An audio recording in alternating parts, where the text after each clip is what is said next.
CPM এর কতগুলো দালাল আইনজীবী আছে, তারা গিয়ে তাদেরকে চাকরিজীবীদের নিয়ে যাদেরকে চাকরি দেবে বলে মমতা বন্দ্যোপাধ্যায় 16 লক্ষ চাকরি এখনো ঠিক করে রেখেছেন।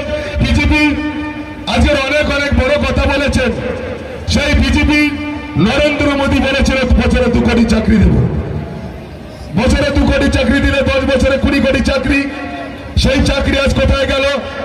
বরঞ্চ বাংলার মাটিতে মমতা বন্দ্যোপাধ্যায় যাদেরকে চাকরি দিয়েছিলেন, চাকরি দিলে লোক কাজ করলে ভুল ত্রুটি থাকে, ভুল ত্রুটিকে ক্ষমা হয়, তা না করে আজকের নরেন্দ্র মোদীর তত্ত্বাবধানে এখানকার বিরোধী দলের শুভেন্দু পেছন থেকে কলকাঠি নেড়ে যখন চাকরি বাতিল হবে তার 1 সপ্তাহ আগে বলছে ওর মুক্তির বোমা ফাটবে। তার মানে কি ধরে নেওয়া যায়? তাদের এদের কথায় আজকের বিভিন্ন জায়গায় বিভিন্ন ভাবে চাকরি খেয়ে নেওয়া হচ্ছে।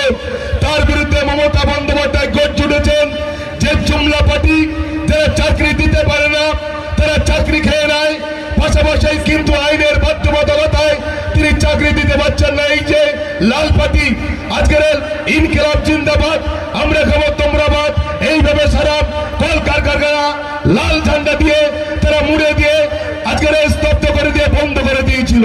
মমতা বন্দ্যোপাধ্যায় সে চার জায়গায় 4 বাগান খুলে দিয়েছেন। চায়ের যারা কাজ করেন চায়ের জমিতে, সেখানে তিনি তাদেরকে ভাতা দিচ্ছেন।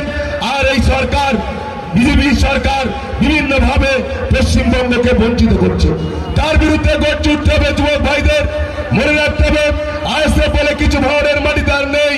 আপনাদের জেনে রাখতে হবে সমস্ত আইএসএফ এর কর্মীরা তারা দ্বিধা বিভক্ত, একদিকে সিপিএম আর একদিকে কংগ্রেস আর একদিকে হচ্ছে আইএসএফ আর একদিকে বিজেপি। এদের এই 3 শক্তি 4 শক্তির বিরুদ্ধে আপনাদের লড়ে দিতে হবে। মায়েদেরকে অধিকার, তারা বলে নাকি আমরা বিজেপি বলে যে আমরা যদি ক্ষমতায় আসি পশ্চিমবঙ্গে যদি বেশি আসন পাই তাহলে 3 মাসের মধ্যে লক্ষ্মীর ভান্ডার বন্ধ হয়ে যাবে। বলুন মায়েরা, আপনারা এই কথা সমর্থন করবেন? যেখানে মমতা বন্দ্যোপাধ্যায় লক্ষ্মীর ভান্ডার দিচ্ছেন, ওদের বিজেপি নেত্রী বলছে যে লক্ষ্মীর ভান্ডার বন্ধ করে দেবে। তাই এর বিরুদ্ধে গর্জে আপনারা উঠবেন কি উঠবেন না? আপনাদের কাছে জানতে চাই, গর্জে উঠবেন তো? আপনারা গর্জে উঠবেন তো? তাই গর্জে উঠতে হবে আগামী দিনে। জনগণের গর্জন, বিজেপির বিসর্জন, জনগণের গর্জন, বিজেপির বিসর্জন, ভারতের জনগণের গর্জন, আইএসএফ এর বিসর্জন, ভারতের জনগণের গর্জন, সিপিএম এর বিসর্জন, ভারতের জনগণের গর্জন, আজকের এই বিরোধীদের বিসর্জন। আপনারা গর্জে উঠবেন বিভিন্ন বুথে বুথে। আগামী 1 তারিখ 1 জুন আজকের সকাল সকাল উঠে মা বোনেদের কাছে বলবো, বিশেষ করে আপনারা সকাল সকাল গিয়ে ভোট দেবেন, দাদারা একটু পরে ভোট দেবেন। একদম মা বোনেরা বেঁধে জোট, জোড়া ফুলের সব ভোট, ভাই বন্ধুরা বেঁধে জোট, জোড়া ফুলের সব ভোট, আজকের দাদা দিদি বেঁধে জোট, জোড়া ফুলের সব ভোট, ছাত্র ছাত্রী বেঁধে জোট, জোড়া ফুলের সব ভোট, সকাল সকাল ভোট